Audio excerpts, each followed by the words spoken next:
Hello guys, इटा देखो Harishankar area. ई जगह आगरू एडवेस्टर घर मान थिला, भंगा हेथिला। आ भंगा हला पर एटा रूपांतरण करा ହେଇছে आर भल ହେଇছে। भल लागुছে इनर नेचुरल परिवेश। यहाँ बुले आसुन देखुन केनता काना ହେଇছে। निहाती आपण मान को भल लागवा। इटा गछ माने जगह ହେଇছে, संगे ग्रास जगै छन।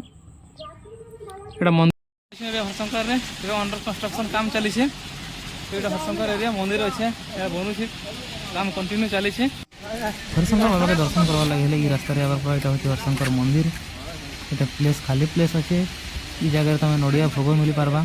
इे अन्न भोग मिलवा सर आखि गले आम देखु फोटो शूट पॉइंट अच्छे। ये मंदिर मंदिर में झरना झदी वाला जगह देखु। ये हरिशंकर फोटो शूट पॉइंट भोग मंडप अच्छे। एसएचजी ग्रुप मान के देछन भोग बिक्री होती। ये देखो झरना झरना झरी झरी आउची। टिके ऊपर को गले सेला पथर अच्छे। हरिशंकर जब आब सेला पथर जब निकल मजा नहीं देखो यहाँ हूँ सेला पथर। इन सब गाधा बेले मजा नेसन सेला पथर सेले कर। हरिशंकर आसुन बुली भल लगवा बलांगीर डिस्ट्रिक्ट।